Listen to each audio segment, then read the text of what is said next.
जय Hind dear student and friends. तो friends, हम जो पढ़ रहे थे गांधी युग में हम तीन जो पार्ट है उसको हम पढ़ चुके थे। आज जो हम पढ़ेंगे ये चौथा पार्ट होगा। तो इसमें जो स्टार्ट करेंगे, आज हम स्टार्ट करेंगे दांडी मार्च से। अर्थात आखिर क्या हुआ जो दांडी मार्च, मतलब इसको मतलब दांडी मार्च जो था इसको मतलब शुरू करना पड़ा महात्मा गांधी को। इसमें क्या किया था, डायरेक्ट मतलब विरोध किया था नमक से, मतलब समुद्र के पानी से नमक मिलाकर ब्रिटिश सरकार का मतलब विरोध किया था। इसमें देखते हैं क्या था। देखिए दांडी मार्च, यहाँ पे देखिए गांधी जी ने इरविन को 11 सूत्री मांग सौंपी, किंतु इरविन, क्योंकि इरविन उस समय जो था ना यहाँ पे मतलब वायसराय था यहाँ का, किंतु इरविन ने उसे स्वीकार कर दिया, मतलब स्वीकारा नहीं। जिस कारण महात्मा गांधी ने 12 मार्च 1930 को, ये डेट समेत याद रखिएगा कौन सा डेट था, 12 मार्च 1930 को साबरमती, ये वहाँ पड़ता है अहमदाबाद के पास है गुजरात में, आश्रम से 78 अनुयायियों एससी मतलब अनुसूचित जाति के सहयोग के साथ नमक कानून तोड़ने के लिए दांडी की ओर चला। क्योंकि उस समय क्या हुआ था, जो नमक बनाने का अधिकार सिर्फ ब्रिटिश सरकार को ही था, और ये सबसे बड़ा जरिया मिल गया मतलब आंदोलन करने का महात्मा गांधी को, क्योंकि नमक ही एक ऐसा चीज़ है जिसके सभी के घर में इसका उपयोग होता है। इसीलिए इसने इसको किया था ताकि सभी यहाँ जो भारतीय जनता है उससे महात्मा गांधी अच्छा से जुड़ सके। तो देखिए उसमें क्या हो, उसने उसके साथ सरोजनी नायडू भी थी। उसके बाद 240 मील या इसको अगर गुना करेंगे तो लगभग 385 किलोमीटर की यात्रा को 24 दिन में पूरा कर 6 अप्रैल 1930 को दांडी यात्रा पूरी हुई, और गांधी जी ने दांडी में आसवन विधि द्वारा नमक बनाया। ठीक है, इसी के साथ महात्मा गांधी ने सविनय अवज्ञा आंदोलन आरंभ किया। देखिए जब इसको दांडी मार्च स्टार्ट कर रहा था, इसमें जितना ही एक्सेप्ट मतलब जितना ही अनुमान लगाया था उससे बहुत ज़्यादा आदमी मतलब इसके साथ जो होता है सहयोगी जुड़ गया था। इसीलिए यहीं पे मतलब इस भीड़ का फ़ायदा उठाकर इसने कौन सा आंदोलन किया था, सविनय अवज्ञा आंदोलन। तो दांडी मार्च का ही एक मतलब भाग है सविनय अवज्ञा आंदोलन, तो इसको हम बोल सकते हैं। उसको हम पढ़ते हैं। देखिए सविनय अवज्ञा आंदोलन अर्थात इसको बोलते हैं सिविल डिसोबीडियंस मूवमेंट। तो देखिए ये जो था, सविनय का मतलब होता है निवेदन करना, ठीक है, तो इसीलिए स्टार्ट किया था सविनय अवज्ञा आंदोलन। तो इसमें देखिए क्या किया था, सिविल डिसोबीडियंस मूवमेंट 1930 में हुआ था। ठीक, देखिए दांडी मार्च, इसको रंग कलर थोड़ा बदल देते हैं ताकि बेटर दिखे। ठीक है, दांडी मार्च की सफलता को देखते हुए गांधी जी ने इस आंदोलन को आरंभ किया। कौन सा आंदोलन आरंभ किया, तो आरंभ किया सविनय अवज्ञा आंदोलन। उसके बाद कश्मीर क्षेत्र में, देखिए विभिन्न क्षेत्रों से, इतना बड़ा भारत है, विभिन्न क्षेत्रों से सभी व्यक्तियों ने मतलब इसमें सहयोग किया था। अब देखते हैं इसमें कश्मीर क्षेत्र से खान अब्दुल गफ्फार खान ने खुदाई खिदमतगार संस्था का गठन किया। इन्होंने लाल कुर्ती सेना का गठन किया। इसे सीमांत गांधी भी कहा जाता है। देखिए खान अब्दुल गफ्फार खान को सीमांत गांधी भी कहा जाता है। देखिए लाल कुर्ती सेना का गठन किसने किया था, तो ये किया था खान अब्दुल गफ्फार खान ने। देखिए लाल सेना का गठन ट्रांस्की ने किया था। लाल कुर्ती सेना का गठन किया था गैरीबोल्ड। लाल खमेरी सेना जो गठन किया था उन्होंने रत्तम सिंघानुक ने किया था। ये सभी इसको याद रखिएगा। ठीक है, उसके बाद देखिए इसके विपरीत, इसके समांतर हम देखें तो छपरा में कैदियों ने नंगा विद्रोह कर दिया। छपरा कहाँ पड़ता है, बिहार में। मतलब कपड़ा पहनना मतलब ये मतलब मना कर दिया, क्योंकि वो विदेशी वस्त्र की मांग कर रहे थे। मतलब स्वदेशी वस्त्र उसको जो पहनने दे रहा था वो विदेशी था, इसीलिए स्वदेशी का मांग करने के कारण बोला अगर हमको स्वदेशी कपड़ा नहीं दिया जाएगा तो हम क्या करेंगे, बिना कपड़े के ही रहेंगे। इसीलिए बोलता है नंगा विद्रोह कहाँ हुआ था, तो ये छपरा के कैदियों ने किया था, ये बिहार में। तो ये क्वेश्चन इससे पूछा था। उसके बाद देखिए दक्षिण भारत में इसका नेतृत्व किसने किया था, दक्षिण भारत में नेतृत्व चक्रवर्ती राजगोपालाचारी ने किया। तो ये बहुत ही इंपॉर्टेंट पॉइंट होता है, इसको याद रखिएगा। दक्षिण भारत में सविनय अवज्ञा आंदोलन का नेतृत्व किसने किया था, तो चक्रवर्ती राजगोपालाचारी ने किया था। उसके बाद देखिए उसके बाद मुंबई में इसी आंदोलन के दौरान सरोजनी नायडू ने 25,000 आंदोलनकारियों को लेकर धरसना नामक गुजरात के स्थान पर पहुंची, किंतु इसकी सूचना पहले ही अंग्रेजों को लग गई और अंग्रेजों ने इस आंदोलन को दबा दिया। क्योंकि हिंसक हो जाता है इसलिए दबा दिया, क्योंकि 25,000 आदमी बहुत हो जाता है। उसके बाद इसी आंदोलन के दौरान लड़कों की बंदरी सेना और लड़कियों की मंजरी सेना का गठन हुआ। जो था इस अभिनय गृह आंदोलन में मतलब भाग लिया था। तो इसमें पूछ सकता है क्वेश्चन कि लड़कों के लिए बांद्री सेना और लड़कियों के लिए मंजरी सेना का गठन किस आंदोलन में महात्मा गांधी के जो किया था, किस आंदोलन में मतलब किया गया था। तो ये सविनय अवज्ञा आंदोलन में किया गया था। तो ये ध्यान रखिएगा। नेक्स्ट, अब देखिए, इस आंदोलन को आंशिक रूप से सफल रहा क्योंकि इसी आंदोलन के कारण अंग्रेजों ने टैक्स में कटौती किया तथा मादक पदार्थ जैसे कि सिगरेट तथा शराब के उत्पादन में कमी किया। तो मतलब इसी का यह असर था सविनय मतलब ये सिविल डिसोबीडियंस मूवमेंट का, सविनय अवज्ञा आंदोलन का। उसके बाद सविनय अवज्ञा आंदोलन चल रहा था तो लंदन में गोलमेज सम्मेलन का आयोजन किया जा रहा था। देखिए, गोलमेज सम्मेलन का तात्पर्य होता है कि इंग्लैंड जो सरकार था उसने जितना भी उपनिवेशिक देश था जिसमें वो कब्जा था वो सभी को वहाँ पे बुला रहा था ताकि मतलब अच्छा से और मतलब अपना शासन व्यवस्था चला सके। इसके लिए भारत से भी मतलब आग्रह किया था कि वहाँ पे जाए और महात्मा गांधी को बेसिकली यहाँ से लेके जाए। लेकिन वहाँ पे बहुत ही शर्त रखा था, लेकिन महात्मा गांधी एक भी बात नहीं माना। ठीक है, अब गोलमेज सम्मेलन में हुआ था, ये 3 हुआ था, 30, 31, 32 में हुआ था। तीनों गोलमेज सम्मेलन में भीमराव अम्बेडकर ने भाग लिया था, लेकिन द्वितीय गोलमेज सम्मेलन ने भाग लिया था महात्मा गांधी। लेकिन इसे अंग्रेजों का बात नहीं माना क्योंकि उसने सांप्रदायिक मतलब अलग निर्वाचन क्षेत्र का मतलब वो मांग कर रहा था, इसीलिए महात्मा गांधी अलग हो गया, मतलब नहीं माना बात। क्योंकि भारत में इस आंदोलन के कारण कोई कांग्रेस का प्रतिनिधियां वहां भाग लेने नहीं गया, जिस कारण इंग्लैंड ने इरविन पर दबाव बनाया लगा। जो क्योंकि यहाँ पे जो वायसराय था इरविन था, मतलब उसको गरियाने लगा कि यहाँ पे जब आपका गुलाम देश का आप अब नहीं बुला सकते हैं। लास्ट में मतलब ये पूरा आग्रह करके महात्मा गांधी को यहाँ से भेजा था। उसके बाद दबाव आने लगा कि वे कांग्रेस को इस सम्मेलन में भाग लेने के लिए भेजे। उसके बाद इसी दबाव में आकर इरविन ने समझौता करने का विचार किया, मतलब महात्मा गांधी से। इरविन ने महात्मा गांधी से यह कहा गया कि यदि वे सविनय अवज्ञा आंदोलन स्थगित करके गोलमेज सम्मेलन में भाग ले तो गांधी जी के कुछ बातों को मान लिया जाए, जिससे सबसे प्रमुख राजनीतिक कैदियों की रिहाई दी। इस समझौते के तहत भगत सिंह को नहीं मिला, मतलब रिहा उसको नहीं मिला क्योंकि वो एक आपराधिक कैदी थे। यहीं पे इसका सबसे बड़ा भूल हो जाता है, क्योंकि उस समय अगर चाहता तो ये महात्मा गांधी भगत सिंह को मतलब बचा सकता था, लेकिन इसमें मतलब ध्यान नहीं रहा उतना बड़ा वकील होने के कारण कि वो राजनीतिक कैदी को बोला, लेकिन आपराधिक को ये ध्यान नहीं रहा। उसको लगा इसको भी छोड़ देगा। जब ये गया वहाँ इंग्लैंड गोलमेज सम्मेलन में भाग लेने के लिए, तब तक इसको यह था भगत सिंह को फांसी दे दिया गया था, जिससे मतलब मनमुटाव बढ़ गया था महात्मा गांधी के प्रति बहुत सा जनता का। तो ये ध्यान रखिएगा, क्योंकि गोलमेज सम्मेलन का दबाव किस पे आ रहा था, इरविन पे, इसीलिए फैसला ये किया गया था महात्मा गांधी के समक्ष। नेक्स्ट देखते हैं।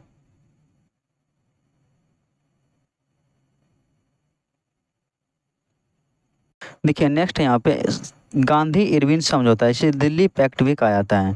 ये कब हुआ था, ये डेट समेत पूछा था। दिल्ली पैक्ट क्या हुआ था, गांधी इरविन समझौता या दिल्ली पैक्ट, ये 5 मार्च 1931 ईस्वी को दिल्ली में एक समझौता हुआ। इस समझौते को गांधी इरविन समझौता हुआ क्योंकि इस किसके बीच हुआ था, गांधी और इरविन के बीच हुआ था। देखिए नोट इसमें, सरोजिनी नायडू ने गांधी तथा इरविन को 2 महात्मा कहा। इस समझौते के तहत 7 सितंबर 1931 को दिल्ली को महात्मा गांधी SS राजपुताना नामक पानी वाला जहाज से लंदन पहुँचे।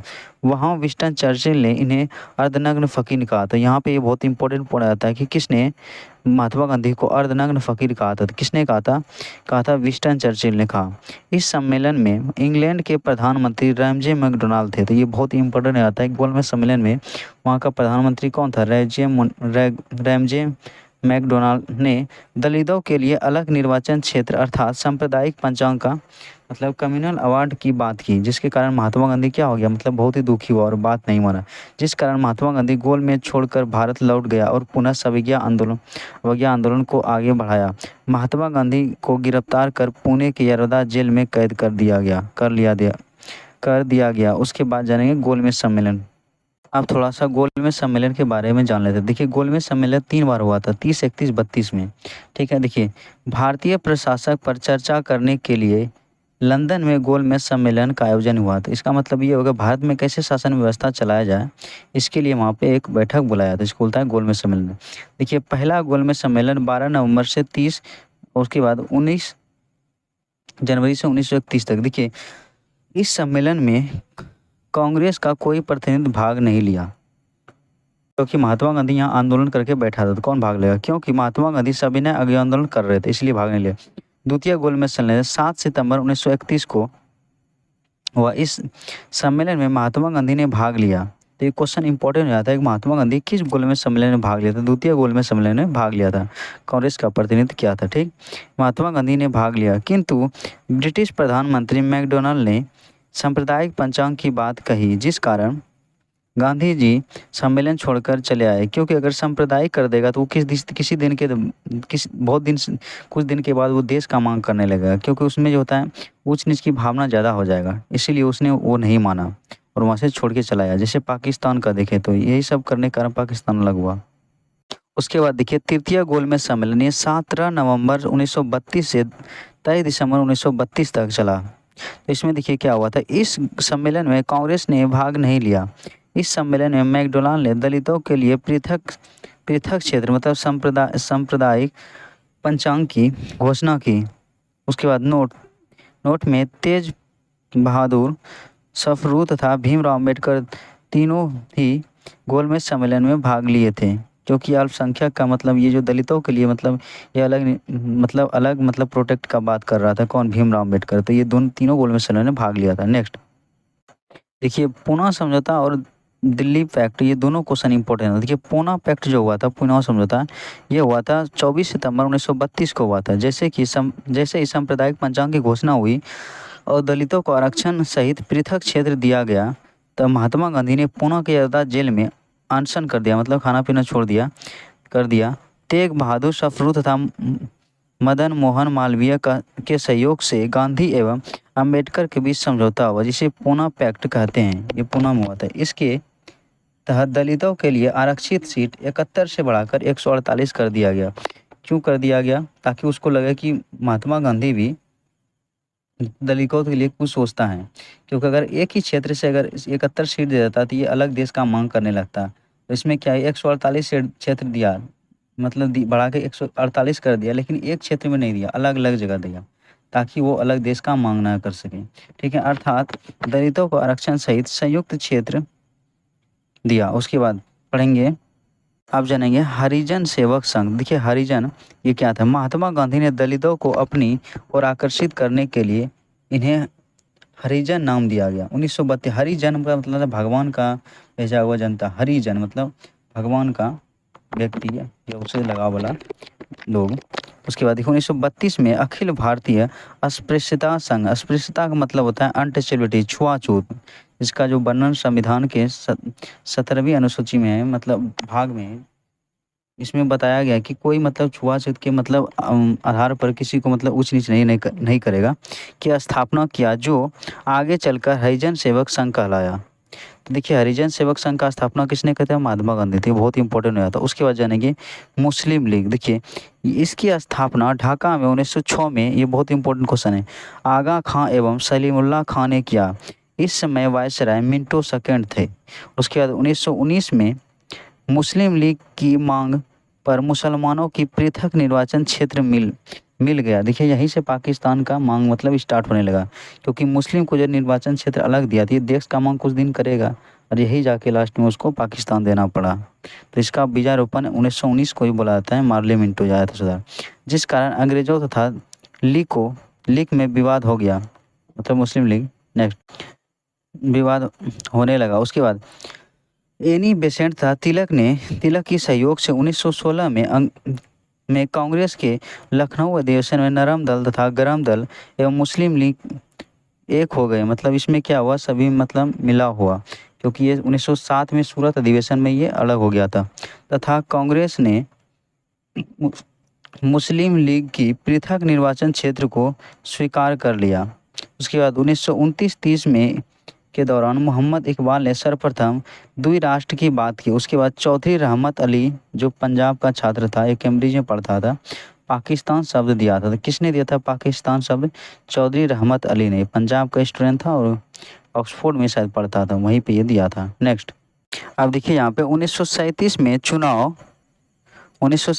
चुनाव के फलस्वरूप कांग्रेस सबसे बड़ी पार्टी बनी, मतलब सबसे अधिक बहुमत मिला और वायसराय परिषद में कांग्रेस का दबदबा था और मुस्लिम लीग की शक्तियां कमज़ोर होते दिख रही थी। द्वितीय विश्व युद्ध में अंग्रेज़ों ने बिना भारतीयों तथा कांग्रेस से अनुमति के ही यह घोषणा कर दी कि 3 लाख भारतीय सैनिक इंग्लैंड की तरफ से लड़ेंगे, जिस कारण अंग्रेज़ों ने 22 दिसंबर 1939 को वायसराय के परिषद से त्याग पत्र दे दिया। इससे खुश होकर मुस्लिम लीग ने 22 दिसंबर 1939 को मुक्ति दिवस के रूप में मनाया। अब देखिए मुस्लिम लीग का बात करें तो कितना मतलब इसमें सोचने में कितना फ़र्क था। एक इधर देश की जनता को बचाने की बात कर रहा है और एक मतलब जनता को मारने के लिए अपना ये मुक्ति दिवस मना रहा है। क्योंकि अगर जो द्वितीय विश्व 1939 से जो 45 तक चला था, इसमें क्या करता था, भारतीय जितना भी सैनिक था ये इंग्लैंड की ओर से जर्मनी के खिलाफ मतलब लड़ाता था और जितना भी यहाँ का सैनिक होता था सभी को आगे में खड़ा कर देता ताकि वही सब मरे। इसी कारण मतलब इसका विरोध किया था कांग्रेस ने। लेकिन मुस्लिम लीग ने क्या किया, उससे अलग जब हो गया तो ये सब मुक्ति दिवस मनाया था। क्वेश्चन पूछा जाता है कि मुक्ति दिवस कब मुस्लिम लीग ने कब मुक्ति दिवस मनाया था? तो ये 22 दिसंबर 1939 को मनाया था, ये ध्यान रखिएगा। उसके बाद 1940 में मुस्लिम लीग का लाहौर अधिवेशन हुआ जिसकी अध्यक्षता जिन्ना ने किया। उन्होंने स्पष्ट रूप से पृथक पाकिस्तान की मांग की।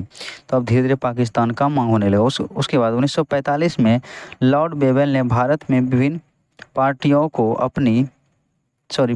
को आपसी समन्वय तथा सहयोग बनाए रखने के लिए शिमला सम्मेलन बुलाया ताकि कोई भी पार्टी हो मतलब अपने आप में मतलब टकराव ना हो। किंतु इस सम्मेलन में मुस्लिम लीग पूरी तरह पृथक पाकिस्तान की मांग पर तुल गया, मतलब बोल रहा था पाकिस्तान अलग होना ही चाहिए। उसके बाद इस सम्मेलन में मुस्लिम लीग की बात नहीं मानी और मुस्लिम लीग के पाकिस्तान के मांग के कारण ही यह सम्मेलन विफल रहा। मतलब इस सम्मेलन में रखा गया था संभवतः जब भारत का मतलब विभाजन ना हो, लेकिन मतलब ऐसा स्थिति कर दिया जिन्ना लास्ट में उसको मतलब नहीं मना पाया। नेक्स्ट, अब जानते हैं प्रत्यक्ष कार्रवाई दिवस ये क्या था। देखिए शिमला सम्मेलन की विफलता के बाद मुस्लिम लीग ने 16 अगस्त 1946 को प्रत्यक्ष कार्रवाई दिवस घोषित किया, मतलब डायरेक्ट एक्शन प्लान, जिसके तहत पूरे भारत में सांप्रदायिक दंगे फैल गए। सबसे दंगा जो हुआ था अधिक बंगाल में हुआ था, फैल गए। उसके बाद सबसे बड़ा दंगा बंगाल में नोआखाई में हुआ था। मुस्लिम लीग का नारा था बांटो और आज़ाद करो, मतलब उसी को जब मतलब इसको नहीं माना गया, मतलब अलग देश का जो मांग कर रहा था उसके लिए। इस दंगे से तंग आकर कांग्रेस ने CR फार्मूला के आधार पर विभाजन का समर्थन किया, मतलब भारत विभाजन। लॉर्ड माउंटबेटन को यह विशेष सलाह पर भारत भेजा गया कि यथासंभव वे भारत को संयुक्त रखे, किंतु सांप्रदायिक दंगों से तंग आकर माउंटबेटन ने CR फार्मूला का ही समर्थन किया और बाल्कन प्लान के तहत 14 अगस्त 1947 को भारत का विभाजन कर दिया गया। किसने किया था? माउंटबेटन ने। किस फार्मूला पे? CR फार्मूला के समर्पण पर बाल्कन प्लान के द्वारा क्या कर दिया, इसको अलग कर दिया गया, भारत और पाकिस्तान को, मतलब पाकिस्तान को अलग कर दिया था। ये ध्यान रखिएगा। 14 अगस्त जो होता है ये पाकिस्तान स्वतंत्रता मनाता और 15 अगस्त को भारत। उसके बाद मैकमोहन रेडक्लिफ के नेतृत्व में भारत पाकिस्तान के बीच रेडक्लिफ नामक विभाजन रेखा खींची गई। उसके बाद मोहम्मद अली जिन्ना को पाकिस्तान का निर्माता कहा जाता है। उसके बाद लियाकत अली पहले प्रधानमंत्री बने जो संयुक्त भारत के वित्त मंत्री थे। तो ये कहाँ का प्रधानमंत्री बना? पाकिस्तान का। तो इसमें दोनों क्वेश्चन पूछ रहा है। भारत पाकिस्तान के बीच सीमा रेखा का नाम क्या है? तो रेड क्लिफ है। उसी प्रकार चीन और भारत के बीच का रेखा को नाम क्या बोलता है, सीमा रेखा को? आप कमेंट में बताइए। तो यहाँ पे देखिए वीडियो लगभग 20 मिनट का होने वाला है। तो यहाँ पे आपको वीडियो कैसा लगा कमेंट में बताइए। अगर इसमें कोई भी त्रुटि तो कमेंट में बताइए। Thanks for watching video. इसका दूसरा और एक नेक्स्ट पार्ट आएगा तो दूसरे में देख लेंगे।